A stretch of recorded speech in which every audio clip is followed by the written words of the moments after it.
Assalamualaikum everyone. This is psychologist Hazra Batul. Hope you're all doing well. Today's topic of discussion is forensic psychology.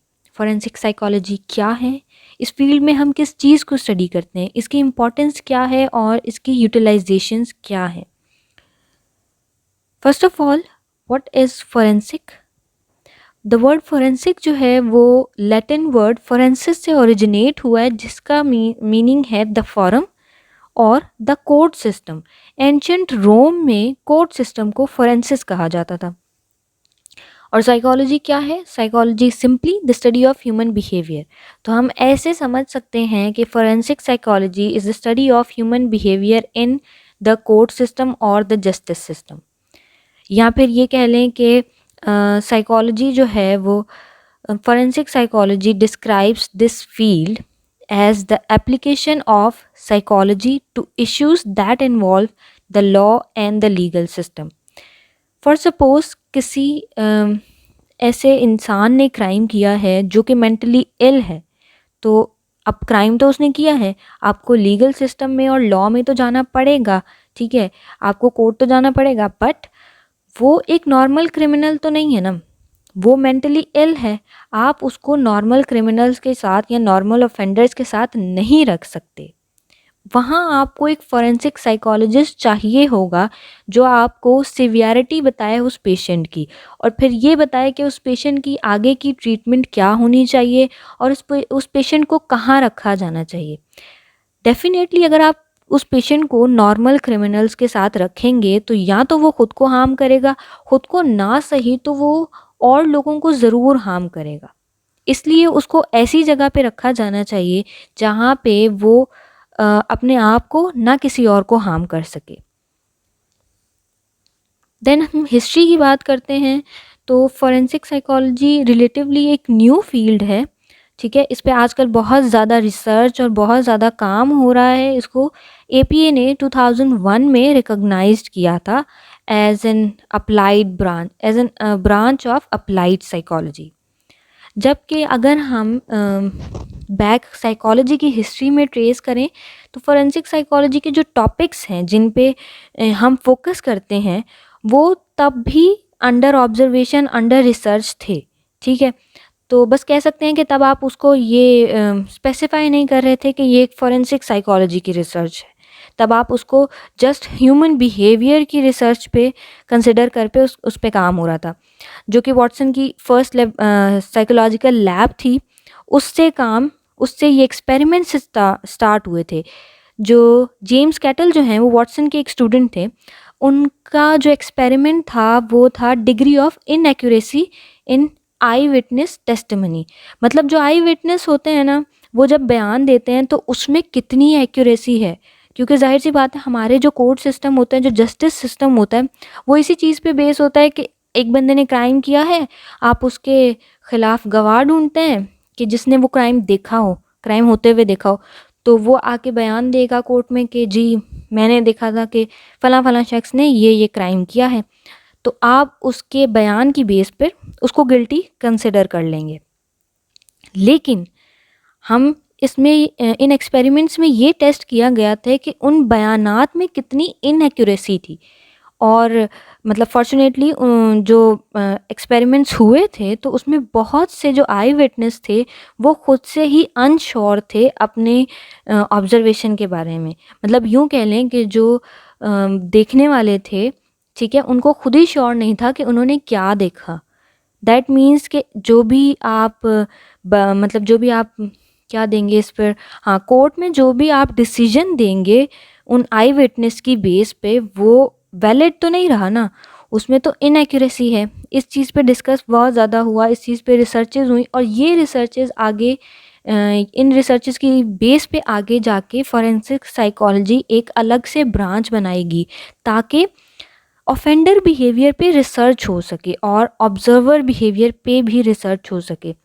अब क्योंकि जाहिर सी बात है ये एक ले पर्सन जो है ना, मतलब जैसे कोर्ट सिस्टम में हमारे पास होते हैं लॉयर्स, होते हैं जजेस, होते हैं और डिफरेंट पीपल होते हैं जो कि असेस करते हैं कि जिसने क्राइम किया है उससे काउंटर क्वेश्चनिंग होती है, ठीक है, जो विक्टिम है उससे काउंटर क्वेश्चनिंग होती है. दोनों के लॉयर्स होते हैं। तो इस तरह करके हम फाइंड आउट करते हैं कि असल में जो केस आया है उसमें जो विक्टिम है वो विक्टिम है, और जो क्रिमिनल जिसने क्राइम किया, जो ऑफेंडर है, उसने किस हिसाब से और क्या क्राइम किया है, कितना वो गिल्टी है। ठीक है, तो एक ले पर्सन ये चीज़ कभी भी नहीं डिफ़ाइन कर सकता, ये चीज़ कभी भी नहीं पकड़ सकता कि जो भी आपका बयान देने वाला है, जो आई विटनेस है, वो कितना श्योर है अपने बयान पे, क्या उसकी ऑब्जर्वेशन एक्यूरेट थी या नहीं थी। हो सकता है उसने कुछ गलत ऑब्ज़र्व किया हो, मतलब किसी अलग पर्सपेक्टिव से देखा हो, उसने जो चीज़ वहाँ हो रही हो उसको अलग पर्सपेक्टिव से, किसी बायस पर्सपेक्टिव से देखा हो, सही से ऑब्ज़र्व ना किया हो। तो ये आपके केस के लिए और जस्टिस सिस्टम के लिए वैलिड चीज़ नहीं होगी। इसके लिए आपको एक फॉरेंसिक साइकोलॉजिस्ट की ज़रूरत है। इसलिए फॉरेंसिक साइकोलॉजी को एक अलग से फील्ड बना दिया गया, जिसमें इसी चीज़ पर आगे रिसर्चेस हुई। सो फॉरेंसिक साइकोलॉजिस्ट करते क्या? फॉरेंसिक साइकोलॉजिस्ट बनने के लिए एडिशनली बता देती हूँ कि आप पहले बीएस करते हैं, बीएस साइकोलॉजी, ठीक है। उसके बाद आप एमएस या एमफिल करते हैं फॉरेंसिक साइकोलॉजी में, तो आप सर्टिफाइड फॉरेंसिक साइकोलॉजिस्ट बन जाते हैं, ठीक है। अब फॉरेंसिक साइकोलॉजिस्ट का क्या काम होता है, वो क्या करते हैं? सबसे पहला चीज़ जो है वो हर साइकोलॉजिस्ट का काम यही होता है कि वो रिसर्चेस करते हैं। हम ह्यूमन बिहेवियर पर रिसर्चेस करते हैं, और फॉरेंसिक साइकोलॉजिस्ट जो हैं वो ऑफेंडर बिहेवियर पर ज़्यादा रिसर्चेस करते हैं।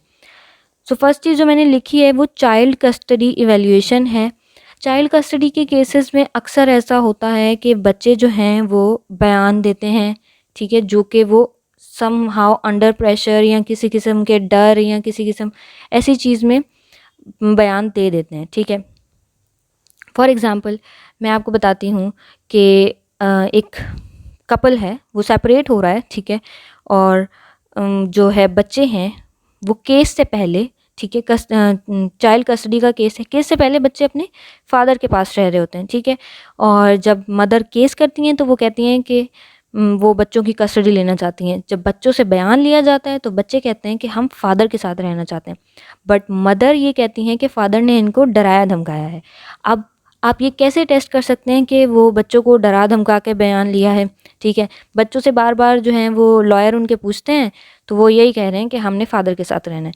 At this point forensic psychologist का काम है कि वो बच्चों की बयान को ऑब्ज़र्व करें, टेक्निकली जो है वो उनकी बॉडी लैंग्वेज को, उनकी स्पीकिंग को, उनके आई कांटेक्ट को, हर चीज़ को ऑब्ज़र्व करके बताएं कि आया जो बच्चों ने बयान दिया है वो खुद से वैसा चाहते हैं, या फिर वो एक्चुअल में अपने फादर के प्रेशर में या अपने ग्रैंड पेरेंट्स के प्रेशर में, किसी चीज़ के प्रेशर में आके वो ऐसा बयान दे रहे हैं। इसलिए यहाँ पे फॉरेंसिक साइकोलॉजिस्ट की ज़्यादा ज़रूरत होती है।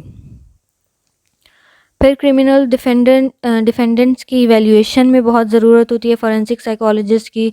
उसके बाद है services for victims of crime. Victims of crime definitely जिन जो विक्टिम्स हैं, अब एक क्राइम हुआ, उसका जो विक्टिम है, फॉर सपोज़ कह लें कि किसी पर किसी ने किसी को जान से मारने की कोशिश की, तो विक्टिम जो है उसमें जो भी है सारा सिनेरियो हो गया, भले उस बंदे को जो जिसने क्राइम किया, जिसने कोशिश की, उसको सज़ा भी मिल गई, बट विक्टिम्स के पास आफ्टर इफ़ेक्ट्स आ जाते हैं। आफ्टर इफ़ेक्ट्स क्या हैं? उनकी मेंटल हेल्थ ख़राब होती है, उन्हें डिफरेंट मसाइल का सामना करना पड़ता है।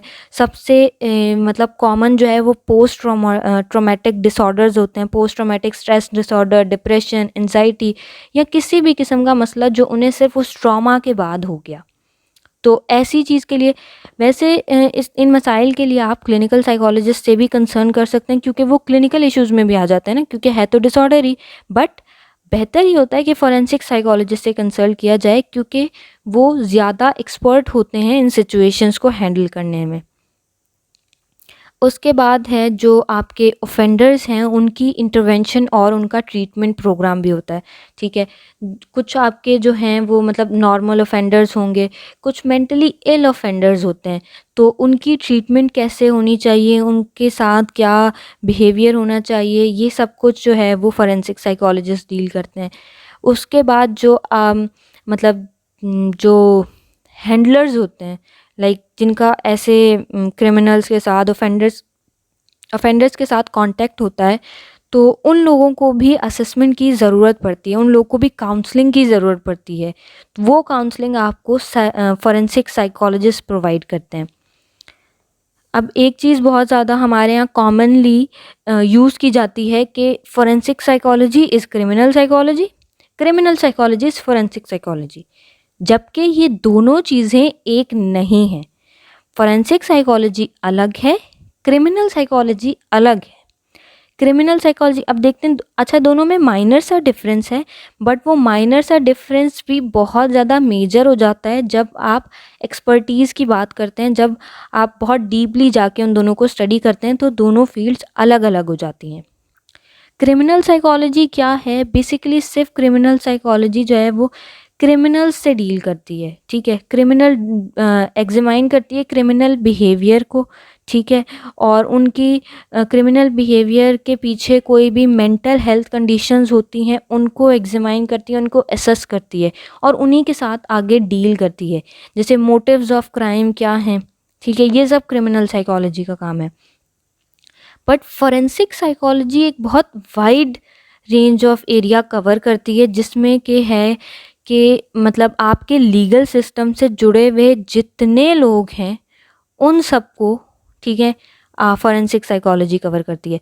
अब लीगल सिस्टम में आपके विक्टिम्स आ जाएंगे, विटनेसेस आ जाएंगे।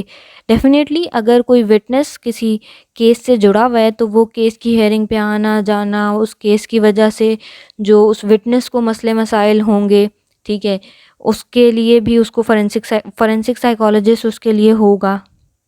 मे बी उसको भी किसी टाइम पे काउंसलिंग की ज़रूरत पड़ सकती है, जैसे कह सकते हैं कि like hi fi criminal cases में ऐसा होता है, ठीक है। अटॉर्नीज़ हो गई, लॉ इन्फोर्समेंट्स हो गए, और जितने भी लोग जो हैं वो सिविल मैटर्स या फिर लीगल मैटर्स डील कर रहे होंगे ना, वो सब फॉरेंसिक साइकोलॉजिस्ट की उसमें आ जाएंगे, एरिया ऑफ रिसर्च में आ जाएंगे। वीडियो पसंद आई हो तो लाइक, शेयर और कमेंट ज़रूर कर दिएगा और चैनल को सब्सक्राइब कर दिएगा ताकि आप आने वाली वीडियोस को देख सकें। Thank you.